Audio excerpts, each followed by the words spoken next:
Hello guys, Radhe Radhe সবাইকে। আবার চলে এসছে একটা নিউ রেসিপি নিয়ে তোমাদের সামনে। ডায়েটের চক্কর তো এগুলো পড়েই আছে ঘরে, কারণ ম্যাগি পাস্তা আর এখন আমার বাড়িতে বানানোই হয় না। তো ভাবলাম সন্ধেবেলা স্ন্যাক্সে একটা হেলদি খাবার বানানো যায়। তো এখানে আমি হালকা করে একটু ব্রোকলিটা ভাপিয়ে নিয়েছি নুন দিয়ে।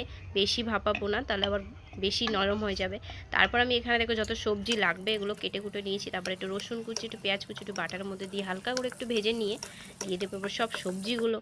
এই সবজিগুলো হালকা একটু নরম যেই হয়ে যাবে আমি এর মধ্যে নুন দিয়ে দেবো। নুন দেওয়ার পরে यहाँ पे দেখো আমি একটু রান্না নিয়ে এক্সপেরিমেন্ট করতে খুব ভালোবাসি। তো এখানে আমি দিয়ে দিচ্ছি একটু অরিগ্যানো। আমি জানি না এর টেস্টটা কেমন হবে, বাট আমার ভালো লাগে। অরিগ্যানোর পরে আমি দিয়ে দিলাম এখানে সয়া সস, টমেটো সস, একটু চিনি হালকা দিয়ে এটা ভালো করে আমি মিক্স করব। করার পরে ব্রোকলি যে আমি বয়েল করে রেখেছিলাম ওটা আমি দিয়ে দেবো। দেওয়ার পরে এটা বেশি ভাজবো না, হালকায়।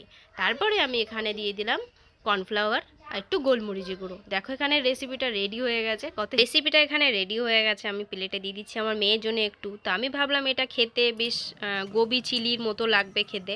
তো এটা চিলির মতো লাগছিল না, কিছুটা ইটালিয়ান টেস্ট টাইপের লাগছিল।